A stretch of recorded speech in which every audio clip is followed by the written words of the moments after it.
I got many secrets under my tongue, the best ones slipping away, but not on deaf ears. Got a feeling like I'm centuries old. The hours, they turn into minutes, they turn into years.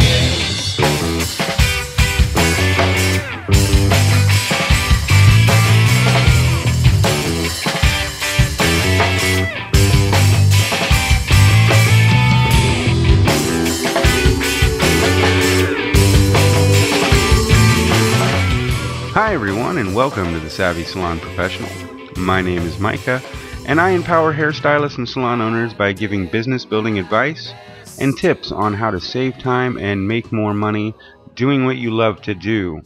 If you'd like to download the audio version of this podcast, you can find them on salonhelpwanted.com, Google Play Music, iTunes, and Stitcher. And be sure to check out our little mini casts that we do every week. You can only find those on our podcasting stations. So you definitely want to be sure to subscribe to one of our podcasting stations so you don't miss any of our great content. If you're watching our live video podcast on our YouTube channel, Salon Help Wanted, we have our viewer chat room up, so go ahead and join the conversation, leave a comment, ask a question, and we'll be going through those throughout the podcast. If you want to check out our live video podcasts, you can subscribe to Salon Help Wanted's YouTube channel, where we go live every Sunday at 8 p.m. Eastern. So how's everybody doing tonight? I hope you guys have a full book set up for this week. So today we're going to go over the 18 things that most hairstylists miss during a client consultation. We're going to talk about why they're important and why they should be doing them. So let's jump right in, and we're going to go up with number one. And number one is also the second reason why clients will leave you for another stylist. So if you haven't checked out our very first podcast on client retention, after this one, I suggest that you go to one of our podcasting sites or salonhelpwanted.com and check out that first podcast we ever did talking about why clients leave their stylists for other stylists, how to grow your clientele, and why it's so important to keep your clientele base growing. So the number one thing that most hairstylists don't do in a consultation is they just don't listen. You've come out and had a really good conversation with your client. You've had a pretty good consultation. You've asked all the right questions, but did you stop and actually really listen to the answers that your client was giving you? Because too many hairstylists, they only hear the bits that they want to hear, and then they jump right in there with suggestions before the client has even told them what they want, which leads to a breakdown in communication. And that's when you find that client is, from that point on, going to question everything that you do. And I know we've all had clients like that, because I've had a client like that actually a few days ago. We had a great consultation. They just, I don't know why, but questioned everything. And some of that could have been because of past experience. But I did win that client over and book them for their next service.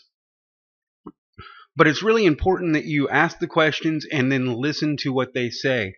I have gained more clients in the past just because I listen to what they want and give them sound advice on what they can actually have, compared to just going in and saying, oh yes, we can do this for you, or I can do this for you. And in reality, their expectations are unfounded, and I can't do that. So number one is they don't listen.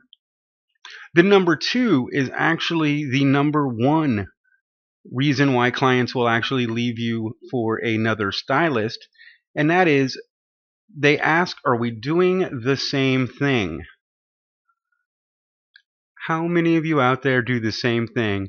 So, hi Beverly, are we doing the same thing today? Yep, okay. And you go about your routine. Well, that basically is telling your client that you can't be bothered by listening to them when they say, I want to change or I want to do something different. because we're in a world of trends. Trends change about 4 times a year, 3 times a year, something like that. And though your clients might not like change in their personal routines, they do like change when it comes to their style. They want to be in the now. They want to look like they're here and not stuck in the 80s. At least most of them.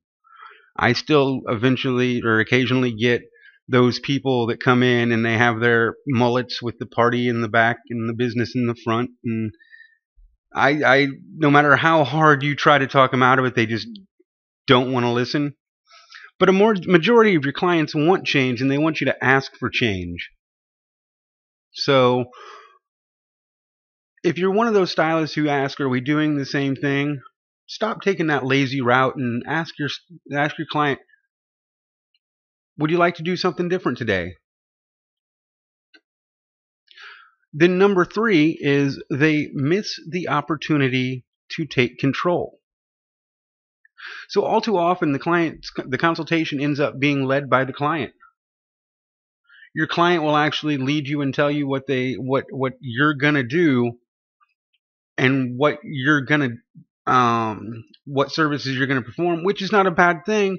But what if they can't get the service that you want, or what if their hair type or hair structure is not meant for the style that they want, and then you go ahead and do that, and they're going to be unhappy with their service and tell 100 of their friends. They're going to tell everybody they see. They don't even have to be their friends. They'll walk up to some stranger and like, "You see this crappy haircut? I got this from this stylist here." Now, on the other hand, if you do a really good haircut and you do a really good cut, color, whatever your service you're doing, and then you your client loves it, she's probably only going to tell about 10 people. So one bad word of mouth review is worth 100 of them, and one good one is worth 10. So I'd rather have more good ones coming out than bad ones. So don't miss that opportunity to take control, and you want to take a sensitive approach to that. And you don't want to just say, "Well, no, I can't do that." You want to explain yourself as well. So taking control of that conversation will lead you to a happy client. Then number 4 on our list is they don't really find out what the client thought of their service or their hair the last time they visited. Now, a lot of people don't even ask that question. I want to know. How did your hair hold up? Did you have any problems with your hair? Because the issue is, if they have a problem with their hair and you don't ask, and they don't tell you, you're not going to know that there's a problem with their hair. So if you keep doing the same thing every time over and over and over, you're just increasing that problem. And then they're going to say, "Well, I think I'm going to go to a stylist who can take care of this problem." And you're out of luck because you didn't even know there was a problem. And there's very little you can do to win that client back. So asking how their hair held up their last service is one of those vital things that everybody should be asking. Because if you don't know there's a problem, you can't fix it. And I would rather ask and fix that problem than I would just assume that there's not a problem. So number 5 is they don't get to the bottom of the client's lifestyle needs. So they don't find out simple things like, does your client have children? What hobbies do you have? Do you regularly play sports? Do you spend a lot of time traveling? There's a lot of telltale signs that a person can't handle a high maintenance style or cut, and you don't want to give that to them if their lifestyle doesn't warrant that. If they don't have time every morning to spend 25 to 30 minutes on their hair, you don't want to give them a style that's going to take 25 or 30 minutes to do. You can always compromise and say, "Well, we can do this," where you give them a style that is a fairly wash and wear style. But if they want to go out at night or go to a social event, then they can spend that little extra time and style it up really nice. So, and just so you guys all know, our viewer chat room is absolutely open. Please leave your comments, your questions, and we'll be going through them through today's podcast. And then, so number 6 is they don't learn how much time their client has to spend on her hair, which is going back into our last thing with the lifestyle needs. If you don't find out how much time they need to spend on their hair, and like I said, if you go back in there with that idea of, well, you're going to have to spend 45 minutes to make this look like this picture, and they don't, they're going to be unhappy with with the service you gave. And it's not that you gave a bad service or a bad cut, it's you didn't get down to the bottom of how much time they really have to do their hair.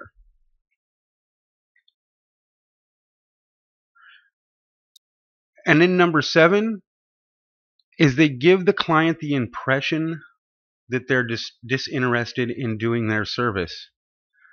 9 times out of 10, this is actually all a misunderstanding because of how the consultation takes place. When your consultation takes place with you looking into a mirror, most hairstylists, out of just being used to it, look at themselves instead of the client. And this client will see this and they'll think, well, they're not looking in the eye, they're not paying attention to me, so they must not want to really do this service. And then they just feel like you're just trying to take their money and there's no value in their service, in your service. So that might be the last time you see them. It might not. What I suggest, and this is what our salon started doing a few years back, all of my salons have a little area. So if you have a little extra space somewhere outside of your lobby, and it doesn't have to be much, it just has to be 2 chairs, kind of off in a corner somewhere, where you can take your client, you can sit with them, hand them a bottle of water, a soda, or something to drink, and relax them, and actually do your consultation in a little area so you're focused on them.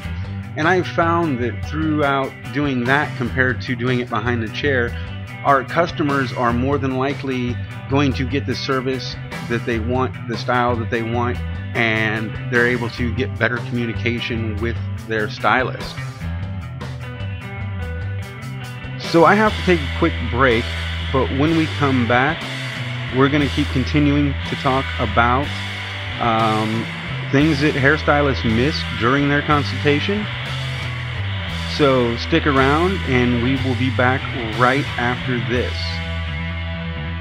Hey guys, Micah here. So as some of you know, I'm a pretty avid reader and I love my Kindle.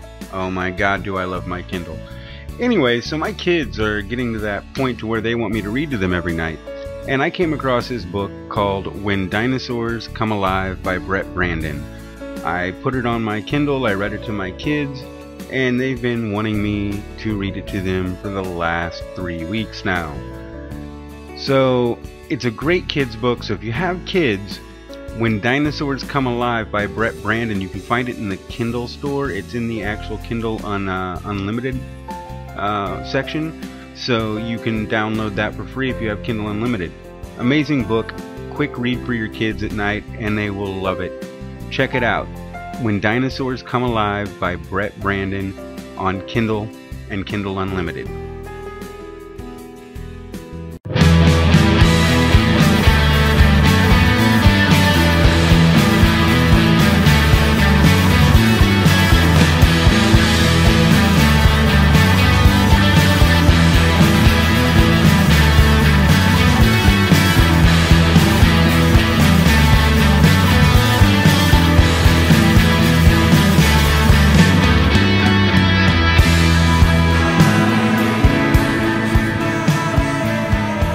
Welcome back, everybody. You are listening to the Savvy Salon Professional. My name is Micah, And if you're just now joining us, we're talking about client consultations today. More specifically, we're talking about the things that most hairstylists get wrong or they miss during the client consultation. So if you're listening to us on our live podcast, I just wanted to let you know that our live chat room is open, so go ahead and join the chat, ask your questions, leave your comments, and we'll answer them throughout the podcast. So let's jump back into our list. And coming in at number 8 is the client's expectations aren't realistic. And you're going to need to know this. You're going to definitely need to know when a client cannot get something that they want. They bring you in a picture of, let's say, a news anchor or another popular celebrity, and they say, I want my hair to look like this. Well, in reality, that person has 20 extensions in to bring their hair more, either to give their hair more fullness or more length or whatever it is they're trying to do. And then they have these beautiful curls, and your client comes in and has coarse, thick hair that doesn't, it doesn't work with that picture. So you have to be able to give them other suggestions and let them know, I'm sorry, this is just an unrealistic expectation for you. I'm not going to be able to do what you want to do. And they're gonna come back with usually, well, I know what my hair does, and this is what the hairstyle I get all the time, and then that's great for them. I'm personally not going to do it. I will say, I'm sorry. Unfortunately, I don't feel like I can give you the expectations or give you the service that you're expecting, so I send them somewhere else because I don't want my name on work going out that isn't my best. And when a client has unrealistic expectations of what they can and can't have, you're not going to be doing your best work. And more than likely, that client's going to walk out of there unhappy because they were expecting to look just like that picture. Excuse me. Look just like that picture. And there was no possible way to do it anyway. So number 9 is they don't recognize the client's personality. Now, some of these things that I'm going to be talking about, you're probably thinking, well, how is that important? Or, I didn't think of that, which is okay. I completely get that because, like a lot of you, I was in the same boat a few years ago. So that's why I'm such an avid reader. I read books on everything.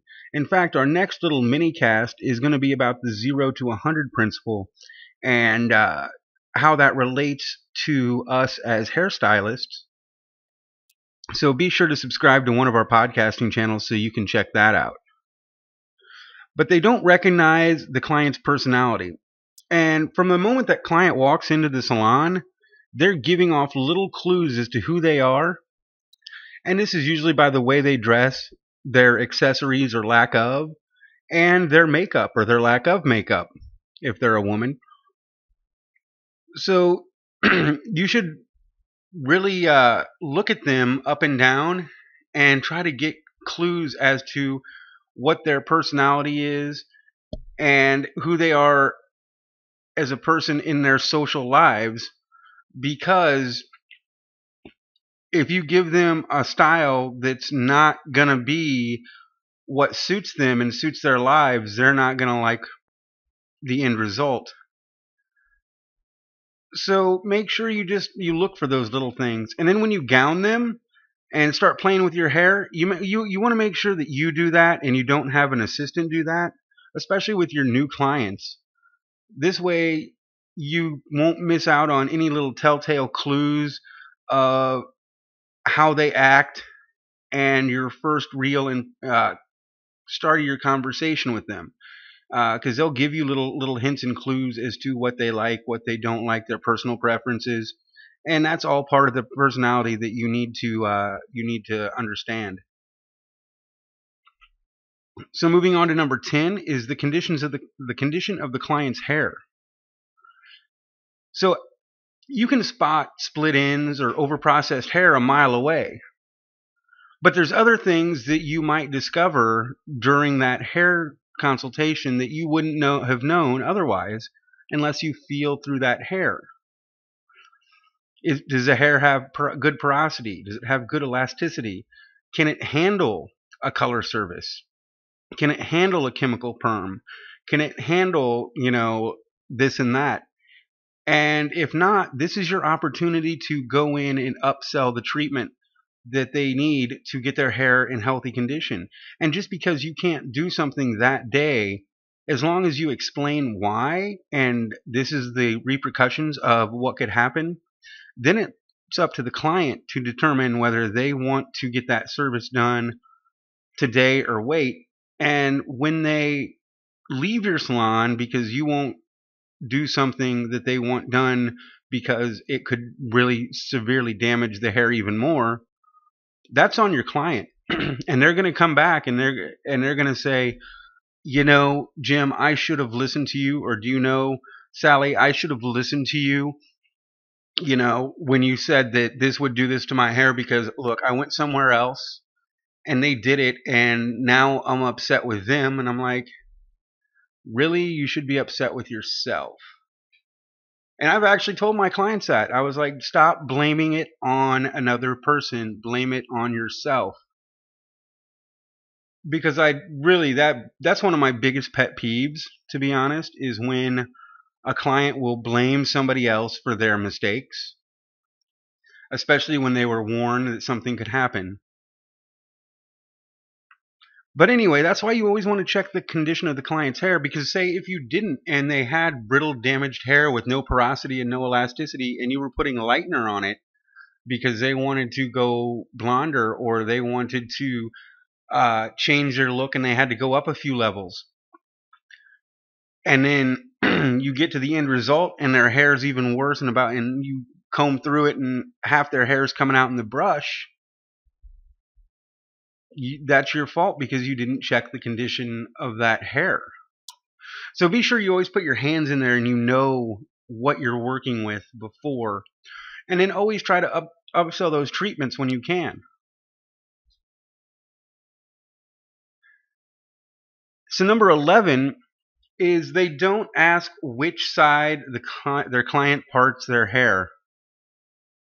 And for the most part, clients' hair is going to fall naturally where they part it with. But that's not the case for every client. So you just want to be sure that if you don't know where their hair is parted, ask. I always personally, I hand them the brush or the comb and I will say, will you part the hair where you normally part your hair?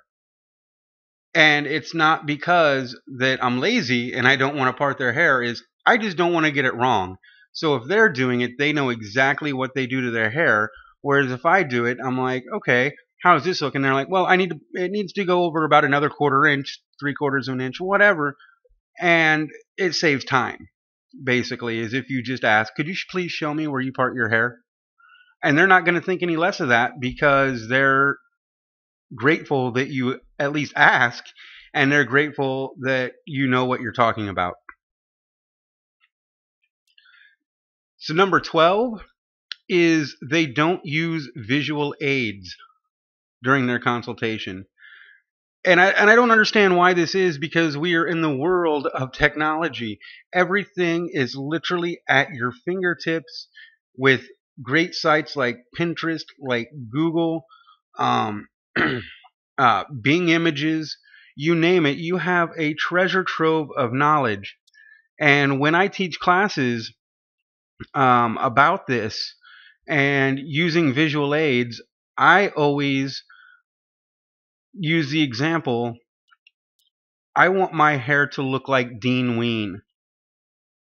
And some of you out there actually might know who Dean Ween is, but I'm going to guess a majority of you don't. So if you don't know who Dean Ween is, get out your Googlers real quick and Google Dean Ween.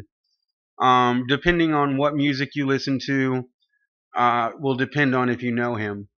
Now, I personally can't pull off Dean Ween's hairstyle at all. My hair type's just not right for it. But I use that as an example because he is a semi-famous person that not a lot of people know about. So if someone came up to me and said, "Can you make me look like Dean Ween?" and I'm like, "Oh, sure," and I have no idea who Dean Ween is, I am completely lost, and I totally just lied to my client and said I can give them a look that I don't even know who it is. So always pull out your phone if you're in doubt. And this also is true when people come in, and I've had this happen to me, where they come in and they're like, "I would like this style or this style of haircut," and I've never heard of it before. And it's not that I'm not up on the new trends. It's just that where I am located is a very uh, traveled place. In Florida, there's a lot of tourists.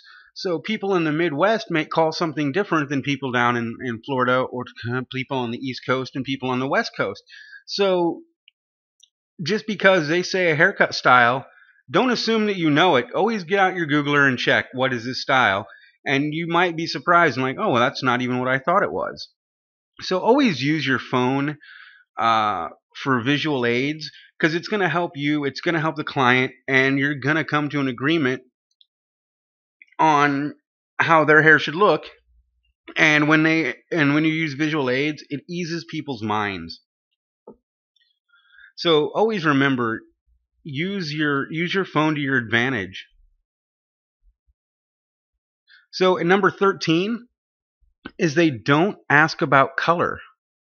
How many times have you just came into the work and you're like, "Oh, I have a haircut today," so you go right along and you talk about the haircut and you never mention color, or for that matter, any other services that you provide, such as like waxing if you do waxing, nails, facials, any other services that are provided by you or that salon. Even if you don't provide them, you want to talk about them because the other providers will be doing the same for you. For example, I have an esthetician and I have a massage therapist. So my esthetician does all the waxing in the salon. So we suggest waxing and give them to that esthetician to do their waxing in a nice private environment. Whereas if you do waxing, in your salon yourself, you can always say, "Would you like a wax today?" You never have to feel bad about asking if the client wants something, because really you're not asking, you're planting seeds. And when you plant a seed and then water that seed every time that client comes in, eventually they're probably going to say, "Yeah, let's try that. Yeah, let's do that today." And that's with anything. That's with products. That's with hair color. That's with waxing. That's with any services. You always want to plant that seed in order to help your bottom line, because over time that client's eventually going to say, "Let's try it." Especially if you can build trust and rapport with that client, and that might take 3 or 4 visits. So moving on to number 14, and this is my absolute favorite one on the list, is stylists don't ask their customers if they're regular swimmers. Now you're thinking, what does that have to do with anything? I don't care if my style or my client's a regular swimmer, or maybe they're a regular swimmer half the year because you live in an area that's the only time they can do that. And for instance, for me, when it comes to color, I want to ask my client if they're a regular swimmer, because I don't judge my colors when they walk out that door. I judge them when they come back. If they still look as gorgeous as they did going out, then I did my job. If not, if they're dull and they just look like there's something wrong, then you need to get to the bottom of that. So one of those things I ask is, "Are you an avid swimmer?" And if they say yes, then I'm going to provide them with a regimen to put in their hair before and after they swim, to keep out, no matter if it's going to the beach or in a chlorine pool or even a saltwater pool, depending on where you live. I want to give them the proper care so their hair looks the best their whole 6 weeks before they have to come in again. So not only asking them if they're a regular swimmer will help you upsell, it'll also help you know what you need to do to that hair to get that style looking the way they want it, to get that hair looking the way they want it, and to keep it free from damage and free from chemical fade. And then number 14 on the list is they don't know, or they don't read the body language. And this is one of those things where you might want to grab a book on body language, reading simple body language, interpreting simple body language. This is something I studied in college when I went to school for business and psychology, and we learned a lot about different body language. So if a client is saying yes but shrugging their shoulders, it really means they're unsure about what you just asked. So if you ask, do you like your style? And they're like, yes, and then they shrug their shoulders, they're really saying, I don't know if I like it or not. I need to check it out. I also teach cosmetology here in Sarasota, Florida, and I had a student who we just did color on, and we took her darker. And when we got done, I was like, do you like it? And she's like, yeah. And she kind of shrugged her shoulders. And I was like, so what don't you like about it? And she's like, oh, it's just a little dark. I'm like, that's because you're not used to this yet, because it did just go from a very lighter shade of brown to a darker shade of brown. Give it a couple days and see how it grows on you. And then if you still don't like how dark it is, come, we'll lighten it up one night during class. And she did. And the next day when she came in, she's like, I really like it. It's still a little dark for me, but I really like it. So I think the next time we do her hair, we're just going to go a little bit lighter. But if I wasn't able to read her body language, I wouldn't have known that. I would have thought, oh, everything's okay. So reading some books on simple body language is really going to help just kind of relay what your client's really trying to tell you to you. Like, for instance, another thing is if you ask them, do you like their style? And they say yes, but are shaking their head no, their body is telling you no, they really don't like it. And that's when you can step in there and say, well, is there anything you'd like me to change before you leave? Or is there anything that we want to do different before you go? And then the stylist is going to pop up and say, or the client's going to pop up and say, yeah, well, let's try this. And then there's my personal favorite. It's not even about body language. It's when a client asks, what do you think? And my answer is always this, and it will always be this, is I'm not the one who has to live with this style every day. You are. If I didn't think it looked good, I'd still be cutting your hair or coloring your hair or doing something to, make it look good. So it's not really what I think about your hair. It's about what you think. So if there's something wrong, please let me know. And I'm not that much of a dick about it. I do kind of lighten it up a little bit. But I throw it back right at them because it's true. It's not me that has to live with their style. It is them. And if they're subconscious about something, I need to know. So I give them the opportunity to right then and there to tell me whether or not they like it or not. So number 16 on our list is kind of like the body language, but it's when they say, I'm not sure, that doesn't mean no. And a lot of stylists, they construe that for, oh, I'm not sure, which they think means no. So what they kind of mean by I'm not sure is a couple different things. It could mean a lot. It possibly means I don't understand what you're talking about. Could you possibly show me a picture? It could mean I'm really not sure of if this is what I want. Or it could also mean I'm kind of nervous and I don't want to leave my comfort zone. And that's true about people. People don't like to leave their comfort zones. And as stylists, this is actually where you grow as stylists and as business owners and as people, is when you jump out of your comfort zone. You always want to live outside your comfort zone. Because honestly, I am so uncomfortable when I do these podcasts, but I know the only way that I'm going to grow as a teacher, as someone who actually wants to help other stylists grow their business, grow their personal wealth as a stylist, I have to get comfortable doing this.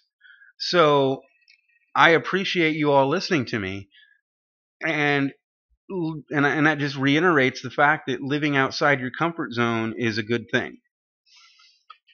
So that I'm not sure doesn't necessarily mean no. You're also planting that seed again, right? And that's a big thing. You always want to plant seeds, because when you plant seeds, you can sow them later, and you can reap the rewards from what you're doing. So plant those seeds, keep them growing, and eventually something might happen and you might get very fruitful in the terms of planting seeds with your client, and they'll spend more money, they'll buy more products, they'll do more things like that. So planting those seeds is very important. Number 16, what products are you currently using? Now, I hear a lot of stylists, they ask, what products are you currently using? But the problem is they're not getting to that root thing, the root issue, and is, are you using the right products? And when a client says, oh, I'm using, Swab or VO5 or something like that, you'd never want to go in and say, ooh,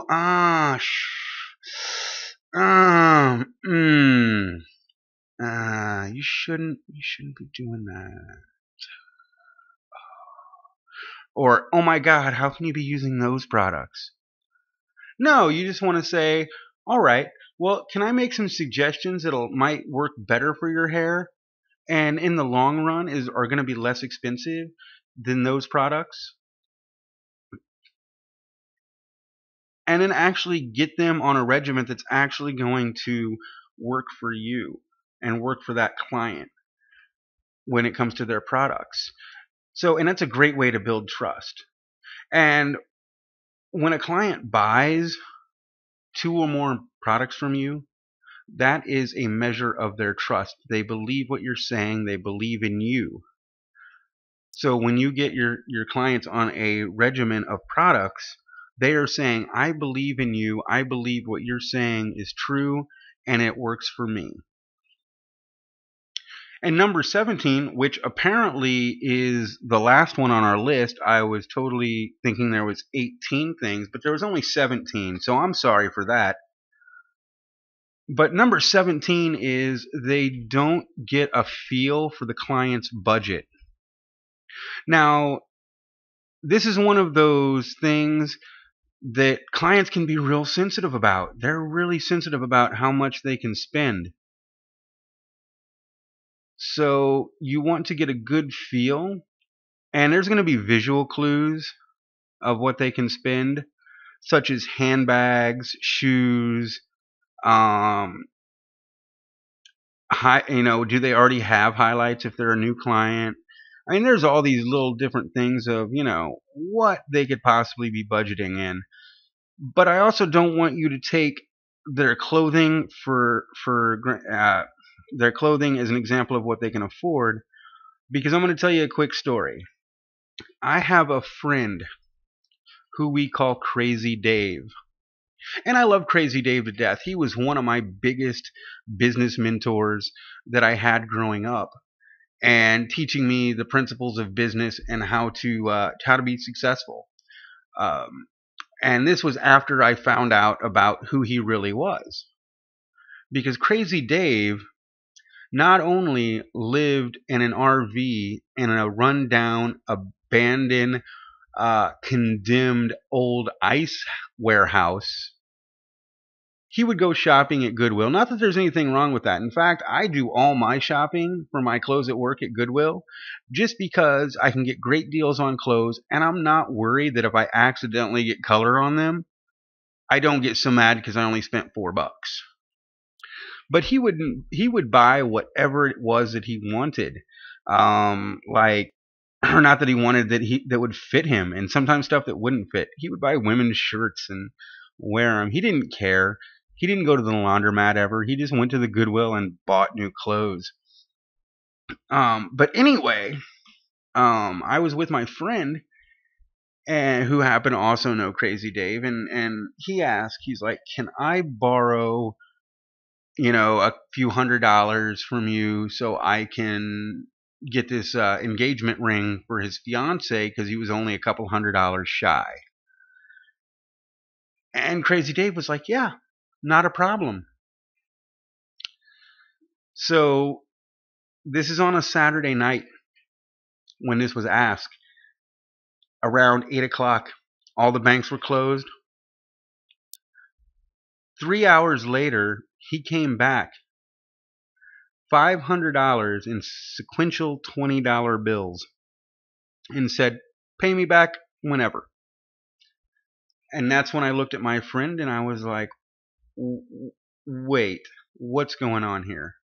Because I did what everybody else does, and I judged that book by that cover. Yeah, he was a great guy. He was fun to hang out with. He was a little bit narcoleptic and would fall asleep in the middle of a conversation and wake up and finish what he was saying. I had no idea about his business background, his potential, because I judged him by how he lived and how he looked. So when you do that with your clients, you're actually kicking yourself in the foot. Maybe some people can afford that. Maybe some people can't. But then this guy, Crazy Dave, I went on to find out that he made millions in Hollywood painting sets for movies. A lot of the movies that were in the 70s and late 60s were sets that were painted by him. And then I found out that he owned a nightclub in a small town close to where we were in Illinois, and he met so many different people by owning this nightclub and getting singers in. We were joking one night, and he said something about Ted Nugent, and I was like, that's a pretty cool guy. He's somebody that I would like to at least meet one time and say hi to, and just to say, oh man, I met Ted Nugent. Crazy Dave called him from his cell phone, and he was like, "Hey Ted," and Ted was like, "Hey Dave, what you doing?" And I almost had a heart attack. So that's when I realized that this guy knew his stuff when it came to business, and that's how he became my business mentor, and that's how I learned a lot of business principles that I teach today, and I wouldn't have happened if I would have just judged him by that cover. So you want to get a feel for your client's budget, but you don't want to be too judgy. So just because they're wearing those expensive handbags, those expensive shoes, doesn't mean they always can afford that. A lot of times people put stuff on credit cards that they can't pay off. So just get a realistic expectation for your client's budget, because you want to keep them as a client for as long as you can. And by doing that, they're going to be like, wow, they respect my budget. They know that I can only afford this. They do their best to get what I need done. And she's going to tell her friends, and her friends are going to tell their friends, and so on and so forth, because their friends are eventually going to come in. But so that is all the time that I have for today's podcast. I hope you guys enjoyed it. Thanks for joining in on the chat, and we will see you next Sunday night right here on this channel, Salon Help Wanted, at 8 p.m. Eastern. But until then, keep doing what you love and loving what you do, and you guys have a great night.